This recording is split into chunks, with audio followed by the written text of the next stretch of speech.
Hello everybody, my name is Ilya. And my name is Tyler. Together we make up Kovray, a couple that loves to play board games. And we're here with our very first top games of the month. Yes, we tried to do something that was like end of month, I think last year, but this time we're coming back and we're going to talk about our top five of the month. And we're going to rank them. Yes. So it'll be actual number 5, number 4, number 3, number 2, number 1. And part of the reasons for doing this is we play so many games. And not every single game gets its own video or gets its own review post. And we want to tell you our thoughts, especially of the games that we consider our favorites. Yes, yeah. It also gives us a bit of a moment to like mull things over and to like reflect back on what we played to know what we really enjoyed. So we can look forward to talking about it, playing it more, and maybe giving some extra love to some of the games that didn't get as much play. That's very true. Now, we've played 44 different games in the month of May. And now it is June, so we will tell you our top 5 games of May. Top 5. Number 5. Number 5 is a game called Coffee Rush. It's basically like a resource management game that feels like a real-time game, but isn't. It's just like a rush to finish your coffee orders. And the cool thing is when you finish an order, the people next to you get stuck with more orders. Spicy, spicy. Yeah.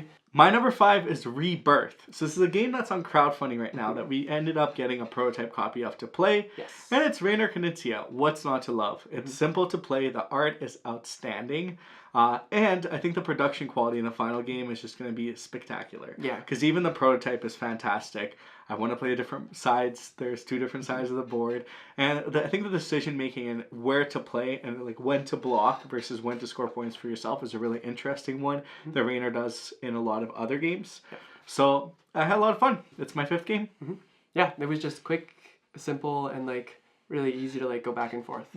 All right, my number 4 is a game called Captain Flip. And this is just like a draft game where you're building out your little ship. All you're going to do on your turn is take a card or a tile out on one side. And you'll decide whether or not you're going to keep it, place it onto your ship, or you can flip it over, but you have to take that side. And there's like some end game goals, some intermediate scoring. You just want to make sure you have the most treasure at the end of the game because that will win you the game.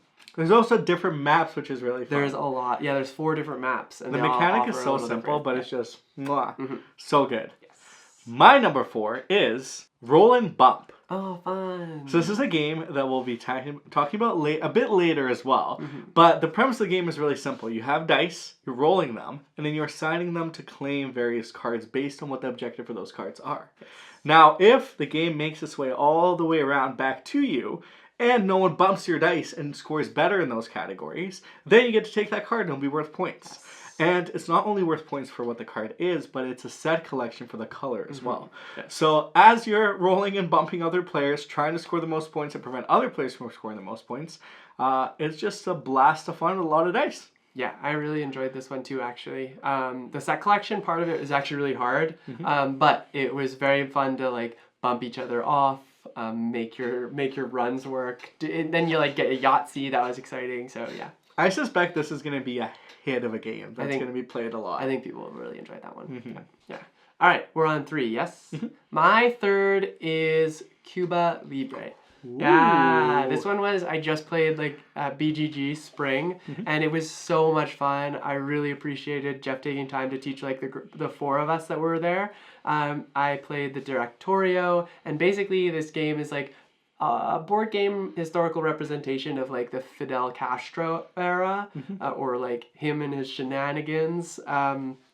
And you basically just play through it with your own win conditions. You want to balance what's going on between all 4 factions and then make sure that like ultimately you come out as the winner. And it's just this grindy game that takes a lot to get used to because you've got a lot of reading to do. But once you get there, the decision making, the mechanics, I think that, like it falls under a coin game. That is very, very, very interesting. And tight decisions make for a tight game and very, very close at that. It's one I think I would want to play. I think you would enjoy it. I know you're not super into war games, but... I like war games. Is it a lot of asymmetry? Yeah, like each character does their own thing. Well, not like a lot. Like, well, I understand what everybody else is doing. Oh yeah. Okay. Yeah. That's my threshold. 2 of them are very similar, and then the other 2 are very similar, but they do different things as well. Yeah. I'll try it. My number 3 is Wine Cellar. Nice. So this is a very simple game. All you're doing is you're using wine bottles to bet for different wine bottles that you'll then put in your cellar, either above or below, never in between. And then at the end, you'll score based on the position of where your wine bottle is and what your client needs, depending on the country the wine's from and the symbol it has. The game is very simple, but the really fun aspect of it is you can play up to 8 players. And it's a simultaneous play. Yeah. So it's a lot of fun. It's cool to see how many you get points. And I will say, I am very good at Wine Cellar. I like this game a lot. That doesn't mean I'm good at it. This would have been in my honorable mentions if we had them, but we opted to not do that. Now, what about my honorable mention? Well, maybe it's on one. Maybe it's. What's your number 2? My number 2 is Harmonies. And I really like this game. The one thing I'll say I don't like about this game is people keep calling it a Cascadia killer, and I don't agree with that. I think it's just as good as Cascadia, and they both deserve a spot on our shelf because they're games that don't much always fun. Need to be compared. That's true. I really, really like this game. It's essentially like this unique, like you take cards and then you play, or you draft things from the middle and place them onto your board, and you're scoring for like a river, a mountain, a field, etc., etc. And then you want to make these patterns that are habitats for these animals that you're trying to invite into your little ecosystem, so that so that it all just like works in harmony. That's the harmony. Yeah. My number 2 is also Harmonies. Oh, yay, there we go. So we have a crossover. And generally what Tyler said, this game is absolutely gorgeous as well. Libele does such a phenomenal job at presenting games in such a beautiful light. Yes. The art in this game is outstanding. There's also otters. There is an otter card. Which is really exciting. But there's honestly nothing bad I can say about it. It was really fun to play. It's also fun to play the different versions where you create little islands. Yes. So I encourage you to try that out if you haven't yet. Definitely obviously, it's our number 2. And because you took my number 2, I'll finish off with my number 1. Okay. Which is Defenders of the Wild. Oh, nice. It's been a long time. I love cooperative games, but it's been a long time since I've like really been wowed by a cooperative game. Right. And I think this one, the design is just so elegant and it's so smooth that you just know what you're going to do. Yeah. You do the best that you can. The machines come and wreck your forest a little bit, and then you try to do the best that you can, and you continue doing that until hopefully you win. We've played numerous times now. Every game has been close. Every game has been so much fun. But I think what I particularly love about this game is the simplicity of like you just know what you're gonna do. It's not overly complicated with little nuances, and you figure it out fairly quickly. Yeah. And I would highly recommend this game to anybody.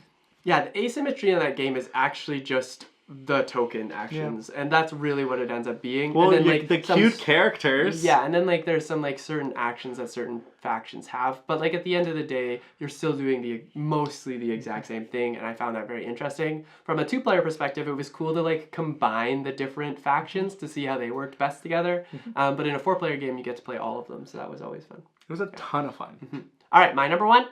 My number 1 is Dominant Species. And I knew from the get-go I was going to really enjoy this game, but I didn't fully understand that I was going to enjoy it this much. It's so simple. You walk through these sequence actions, and then actually discovering the game was so much fun. It's like this area control game where you're playing as a different kind of species, like insects, amphibians, reptiles, birds, mammals, insects, I think is the... No humans? There's only 6 factions, and they're very interesting to play. They offer different benefits depending on which one you take, and then at the end of it all, like, you want to be scoring, and you want to be, obviously, the most dominant species. I'm so jealous you got to play that one, but I'm hoping we can play in a couple of weeks, because who knows, maybe it'll be one of my favorite games in May. For June. For June. Because this was May's game. Yes. Yeah. And that's our list. That is our list. Those are 5 games. Did you like that we had a crossover? Should we avoid crossovers? Do you have any feedback on how we should present this? Because this isn't going to be an ongoing list. I feel like we shouldn't avoid crossovers. We should just do top 5s, and if there are crossovers, that's true. That's great. That's how the cookie crumbles. Yeah, because I'm going to chime into the games that you talk about, and you're welcome to chime into the games I did chime into the ones that you talked about. Yes. Mainly that I'm jealous that you got to play some of them, and I didn't. 2 of the games on my list, Ilya didn't actually get to play, so Rude. That was the unfortunate thing. I'm really excited to show him Dominant Species because we own it. Cuba Libre, we don't, but I will be looking for it. But for our question of the day, what is the game that you played in May that you really enjoyed? What was your favorite game of May? Yes. Yeah. Or what's the one game that you're looking forward to play in June? Yes. That's one of the 2 questions. Choose your path wisely. Choose your path wisely. And let us know down in the comments below. And yeah, just chat the board games with us. You know what it's like. If you enjoyed this video, give us that thumbs up, hit that subscribe button if you're new here, because we make weekly board game content, and this is something that we've been meaning to get back to. Yeah, hit that subscribe button. It's free, and it helps us. Yeah. Until next time, though, we will see you later. Bye!